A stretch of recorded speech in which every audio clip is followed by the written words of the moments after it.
It's another edition of Time About the Movies, and today we're taking a look at the films of August 20th, 2004. We're kind of in that pattern where the summer movie season is coming to a close, and that means it's the dumping weeks for the last couple of weeks of August and the beginning of September before we get to the stuff that the studios are proud of. We got 3 movies to look at today, and will one of these movies be a film that they're proud of? Maybe. But it certainly isn't this first one. This is the prequel to The Exorcist. The Exorcist, The Beginning.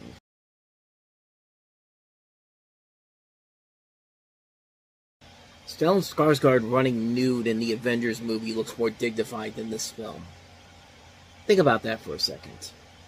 I'll wait. The Exorcist, The Beginning. You have, like I said, Stellan Skarsgård, who plays Father Lancaster Marin, whose faith has been renounced after his experience in World War II, as he works as an archaeologist and discovers dark occurrences while excavating in Kenya.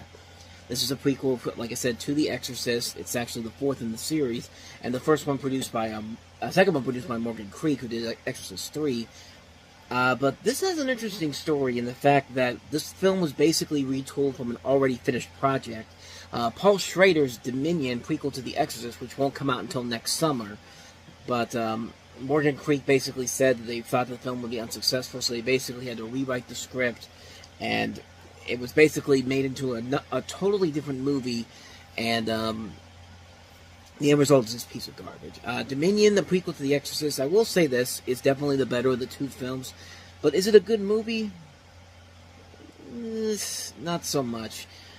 This one is just a film that I feel like is really trying way too hard to capture the zeitgeist and the spirit of the original Exorcist movies. Even with something like Exorcist 3, which was a nice return to form for the Exorcist series, still I think it's the best Exorcist movie that we've had. It's just nothing compares to the original Exorcist. The original Exorcist is such a classic horror movie with scenes that are just still so intense and terrifying. Even all these years later, 50 plus years later, that movie still works on so many levels. This does not. This is Rennie Harlan who directed this movie, a director who used to be possibly very profitable and very powerful as a director, and then he really kind of shit the bed with movies like this. And then he did The Covenant, he did the 12 Rounds with John Cena, the Bad Legend of Hercules movie from 2014, and now his most recent film, The Strangers trilogy, because we needed a reboot. We need not only a reboot of The Strangers, but a reboot trilogy of The Strangers. And yeah, like I said, it's pretty much everything everything wrong with this director as a whole. Started off so promisingly with stuff like Cliffhanger, Die Hard 2, The Long Kiss Goodnight, and now it's just becoming this regurgitative garbage. And this is one of the films that really began the inevitable downfall of this director as a whole. And Stellan Skarsgård, of course, has gone on to become a much more beloved actor even after a movie like this, but the film is just really lackluster. It doesn't have anything scary in it. It's pretty generic. It's nothing intense or terrifying. It's stuff that we've seen done over and over and over again in these Exorcist movies, and that shit gets old really, really fast. And it's definitely a film that gets really, really old really, really fast. So yeah, that is Exorcist: The Beginning. How about we have a movie that I personally kind of enjoy? We have Dax Shepard, Matthew Lillard, and Seth Green in Without a Paddle.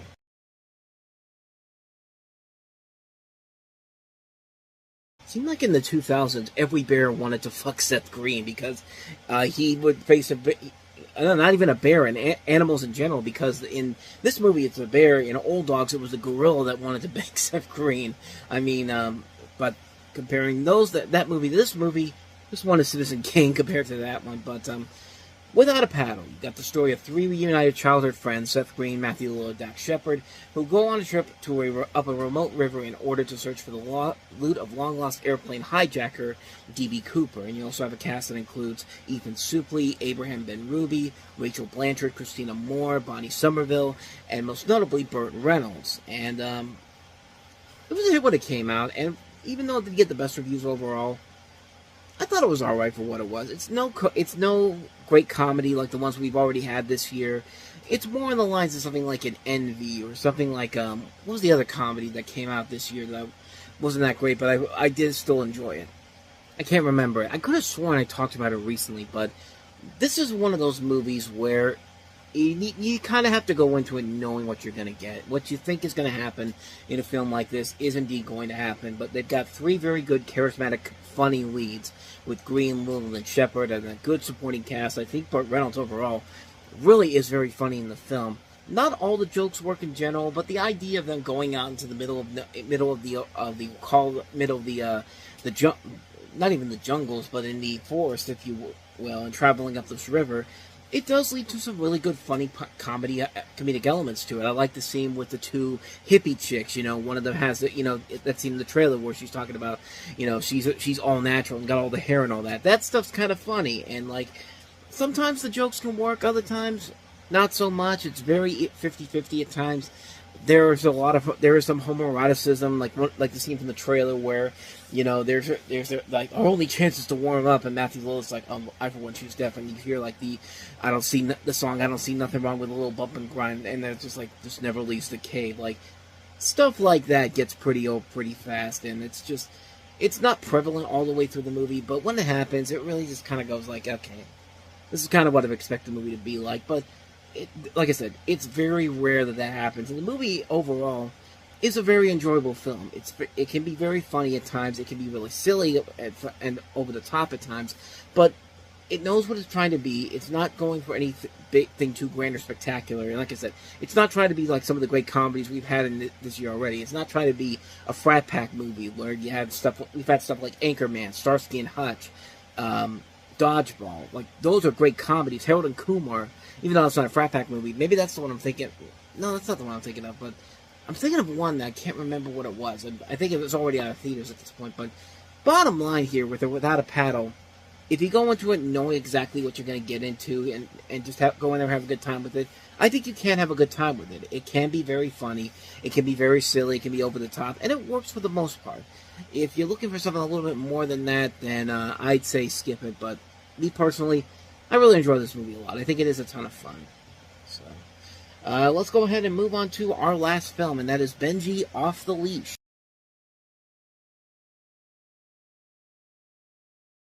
I call bullshit on that. Adults will like this more than kids. Well, when you have a bunch of quotes from critics who are adults, yeah, what do you think's gonna happen? But this movie's not made for adults. This is clearly made for kids, and it's another Benji movie. And all I can say is I just want Benji to go back to tricking wolves off of falling off of cliffs like in Benji the Hunted. Of heart-pounding suspense. Can we please get that Benji back, please? Can we get the ones where Jane Seymour wants to bang Benji? That is an actual movie that exists back in the day. Oh, Heavenly Dog. And, yeah, Chevy Chase turns into Benji, and Jane Seymour apparently wants to fuck the dog. And it's a really bizarre movie, and we'll eventually get to that one on Time About the Movie's Flashback when we get to the start of the 80s, but this is a much more family-friendly film. Benji Off the Leash, or Benji Returns Rags to Riches, which is not a good sign if you can't figure out the title of the damn movie, but in the film, three unlikely, unsuspecting souls who come face-to-face with that moment in their lives when they must stand and be counted. For Sheldon, it's difficult because he doesn't appear to be the brightest guy in the room, although he might be the funniest. For Colby, it might even be more difficult because he's only 14 years old and up against enormous odds. What are those enormous odds? Fuck you, we're not going to tell you. Come see it, kids. For Benji, it's almost impossible because, after all, he's just a dog.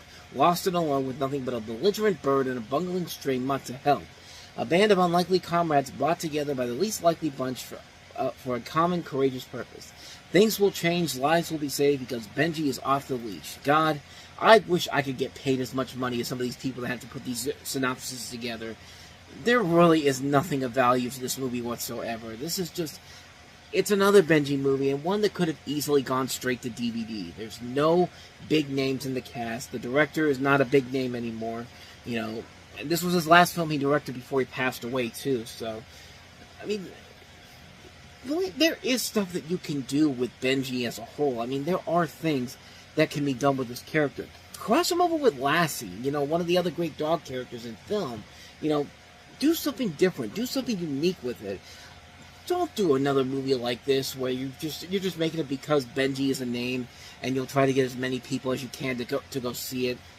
It just doesn't work here, and it's just, I hate to say it because Benji is not a bad dog character as a whole. It's just like, he really is nothing that spectacular when he's in a movie where he's literally got nothing to do. I mean, have him do something special. I mean, make him like Air Bud. I mean, Air Bud at least did something other than just be the cute dog in there. Like, Air Bud plays sports. You know, Lassie saves people. Like, Benji just kicks people, and then he's considered a hero. I mean, like I said, go back to the days when Benji was literally throwing wolves off of a mountain. Of heart-pounding suspense. Somebody out there will go take Benji back to his roots, damn it.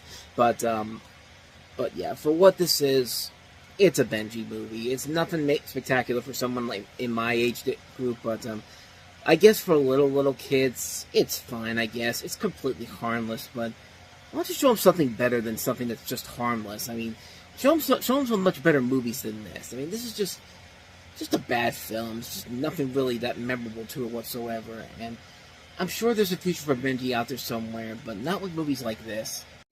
And so, with that said, we wrap up another edition of Time About the Movies, and next week we have more pointless sequels, but before we get to that, we have probably the best overall movie of the week with Hero, but then we go to get stuff like Anaconda's The Hunt for the Blood Orchid, because I know people were demanding an Anaconda sequel 7 years after it was released, and I know people were also looking forward to Super Babies, Baby Geniuses 2. I can't even finish that with a straight face. And also Aaron Eckhart in Suspect Zero. So we got 4 films to look at next time around. We will delve into those all on the next episode. But until then, thank you so much for watching. And if you want to see more videos like this, please hit the place on the next page. Check out the previous episode.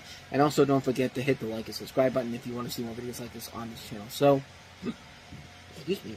So with that said, I am off. I will see you guys next time. And until then, as always, take care.